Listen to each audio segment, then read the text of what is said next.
പാകിസ്ഥാനിൽ ആധിപത്യം സ്ഥാപിച്ച് ദുർഭരണം നടത്തുന്ന ഷഹബാസ് ഷെരീഫിനും മറ്റ് നേതാക്കൾക്കും പാകിസ്ഥാൻ മുൻ പ്രധാനമന്ത്രിയുടെ മക്കളുടെ വക തിരിച്ചടികൾ നേരിടേണ്ടി വരും.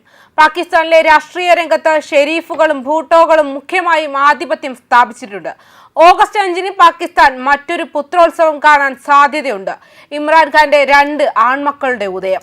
ആയിരക്കണക്കിന് മൈലുകൾ അകലെ ലണ്ടനിൽ താമസിച്ചിട്ടും രാഷ്ട്രീയം ഇതുവരെ അവർ കയ്യെത്തും ദൂരത്ത് സൂക്ഷിച്ചിരുന്നു. കഴിഞ്ഞ 2 വർഷമായി അഡിയാല ജയിലിൽ കഴിയുന്ന തങ്ങളുടെ പിതാവിനെ മോചിപ്പിക്കണമെന്നാവശ്യപ്പെട്ട് ലാഹോറിൽ ഒരു മെഗാ പ്രതിഷേധ റാലിക്ക് സുലൈമാൻ ഇസാ ഖാൻ, ഖാസിം ഖാൻ എന്നിവർ നേതൃത്വം നൽകും. നിരവധി കേസുകളിൽ ശിക്ഷിക്കപ്പെട്ടു. കരസേനാ മേധാവി ഫീൽഡ് മാർഷൽ അസീം മുനീറിന്റെ വർദ്ധിച്ചു വരുന്ന സ്വാധീനത്തെ തുടർന്ന് അട്ടിമറി നടക്കുമെന്ന അഭ്യൂഹങ്ങൾക്കിടെ ഈ സമയം നിർണായകമാണ്. ഇമ്രാൻഖാൻ പ്രധാനമന്ത്രിയായിരുന്നപ്പോഴും അദ്ദേഹത്തിന്റെ മക്കളുടെ പേരുകൾ രാഷ്ട്രീയ വാർത്തകളിൽ ഇടം നേടിയിരുന്നില്ല. എന്നാൽ നിരാശാജനകമായ നടപടികൾ ആവശ്യപ്പെടുന്നുണ്ട്. ഇമ്രാൻഖാന്റെ മുൻ ഭാര്യ ജമീമ ഗോൾഡ്സ്മിത്തിന്റെ സമീപകാല രൂക്ഷമായ പോസ്റ്റാണ് ഇതിന് ഉത്തേജനം നൽകിയത്. മുൻ പ്രധാനമന്ത്രിയും മക്കളും തമ്മിൽ ഷഹബാസ് ഷെരീഫിന്റെ നേതൃത്വത്തിലുള്ള സർക്കാർ ഒരു ആശയവിനിമയം അനുവദിച്ചിട്ടില്ലെന്ന് ഗോൾഡ്സ്മിത്ത് ആരോപിച്ചു. എന്റെ കുട്ടികൾക്ക് അവരുടെ അച്ഛനോട് ഫോണിൽ സംസാരിക്കാൻ അനുവാദമില്ല. അദ്ദേഹത്തെ കാണാൻ അവിടെ പോയാൽ അവരെയും അറസ്റ്റ് ചെയ്ത് ജയിലിൽ അടയ്ക്കുമെന്ന് പാകിസ്ഥാൻ സർക്കാർ ഇപ്പോൾ പറഞ്ഞിട്ടുണ്ട്, അവർ ട്വീറ്റ് ചെയ്തു. ഈ പോസ്റ്റ് ഇമ്രാൻഖാന്റെ തടങ്കൽ സാഹചര്യങ്ങൾ വീണ്ടും വെളിച്ചത്ത് കൊണ്ടുവന്നിരുന്നു. കൂടാതെ അദ്ദേഹത്തിന്റെ പാകിസ്ഥാൻ തെഹ്രീക് ഇൻസാഫ് പാർട്ടിയിലെ പ്രവർത്തകരെ ആവേശഭരിതരാക്കിയിട്ടുമുണ്ട്. അദ്ദേഹത്തിന്റെ ദീർഘകാല ഏകാന്ത തടവിനെ കുറിച്ച് മനുഷ്യാവകാശ ഗ്രൂപ്പുകളും ആശങ്കകൾ ഉന്നയിച്ചിട്ടുണ്ട്. കഴിഞ്ഞ വർഷം ഇമ്രാൻഖാൻ ഒരു UK പത്രത്തിന് നൽകിയ അപൂർവ അഭിമുഖത്തിൽ ഒരു തീവ്രവാദിയെ പോലെ മരണസെല്ലിൽ കൂട്ടിലടച്ചിരിക്കുകയാണെന്നും ആരെയും കാണാൻ അനുവാദമില്ലെന്നും പറഞ്ഞിരുന്നു. 700 ദിവസത്തിലധികം ജയിലിൽ ചിലവഴിച്ചു. ഈ വർഷം മെയ് മാസത്തിലാണ് ഇമ്രാൻഖാന്റെ മക്കൾ അഭിമുഖത്തിലൂടെയും സോഷ്യൽ മീഡിയ പോസ്റ്റുകളിലൂടെയും അദ്ദേഹത്തിന്റെ തടങ്കലിൽ മൗനം പാലിച്ചത്. ലണ്ടനിൽ നിന്ന് തങ്ങളുടെ പിതാവിനെ മോചിപ്പിക്കാൻ ഷെരീഫ് സർക്കാരിൽ സമ്മർദ്ദം ചെലുത്തണമെന്ന് അവർ അന്താരാഷ്ട്ര സമൂഹത്തോട് ആവശ്യപ്പെട്ടു.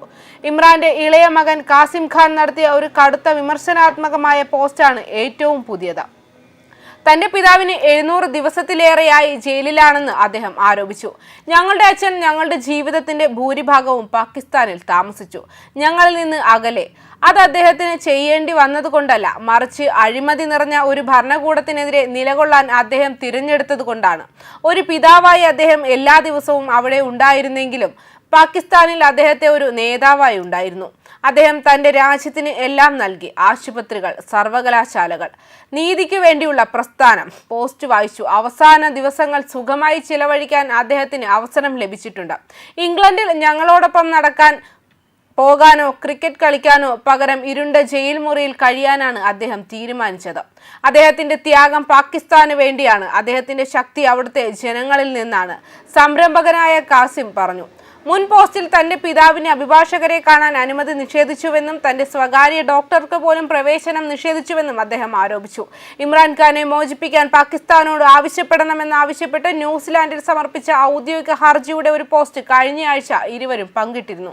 പാകിസ്ഥാനിലെ മനുഷ്യാവകാശ ലംഘനങ്ങൾ സംബന്ധിച്ച വിഷയം US-ൽ ഉന്നയിക്കാനും അവർ പദ്ധതിയിടുന്നുണ്ട്. പ്രൈവറ്റ് ഓവർ റാലി ഈ നീക്കങ്ങൾ ഷെരീഫ് സർക്കാരിനെ അസ്വസ്ഥരാക്കി. കാര്യങ്ങൾ വെറുതെയിരിക്കാൻ അവർക്ക് കഴിയുന്നില്ല.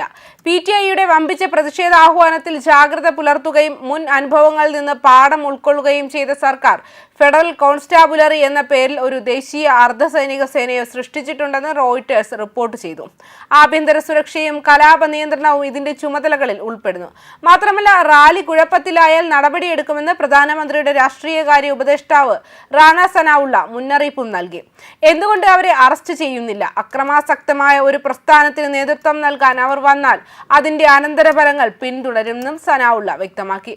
പ്രതീകാത്മക നീക്കമോ അതോ രാഷ്ട്രീയ ആധിപത്യമോ? എന്നിരുന്നാലും അറസ്റ്റ് ഭീഷണികൾക്കിടയിലും ഖാസിമും സുലൈമാനും പാകിസ്ഥാൻ സന്ദർശിക്കാൻ ഉദ്ദേശിക്കുന്നുണ്ടെന്ന് ഇമ്രാൻഖാന്റെ സഹോദരി അലീമ ഖാൻ പറഞ്ഞു. അവരുടെ പ്രവേശനം ഫലപ്രദമാകുന്നതിന് പകരം പ്രതീകാത്മകമായിരിക്കാം. പക്ഷേ സർക്കാർ നടപടികൾ നേരിട്ട PTI അനുയായികൾക്ക് ഇത് ഊർജം പകരുമെന്നതിൽ സംശയമില്ല. എന്നിരുന്നാലും സഹോദരങ്ങൾ രാഷ്ട്രീയത്തിലേക്ക് ഇറങ്ങുന്നതിനെ കുറിച്ച് ഒരു സംസാരവുമില്ല. ബ്രിട്ടീഷ് പൗരന്മാരായതിനാൽ പാകിസ്ഥാനിൽ തിരഞ്ഞെടുപ്പിൽ മത്സരിക്കാൻ ആഗ്രഹിക്കുന്നുവെങ്കിൽ അവർ ആദ്യം പൗരത്വം ഉപേക്ഷിക്കേണ്ടി വരും. പൊതുജനങ്ങളുടെ ശ്രദ്ധയിൽപ്പെടാതെ നിൽക്കുന്ന ഇരുവരും ഇടയ്ക്കിടെ ക്രിക്കറ്റ് മത്സരങ്ങളിൽ അച്ഛനോടൊപ്പം പ്രത്യക്ഷപ്പെടാറുണ്ട്. എന്നാൽ ഓഗസ്റ്റിൽ ലാഹോറിൽ നടക്കുന്ന പ്രതിഷേധ റാലിയിൽ അവർ പങ്കെടുക്കുമ്പോൾ അത് വ്യത്യസ്തമായ ഒരു പിച്ചായിരിക്കും. ന്യൂസ് ഡെസ്ക് കർമ്മ ന്യൂസ്.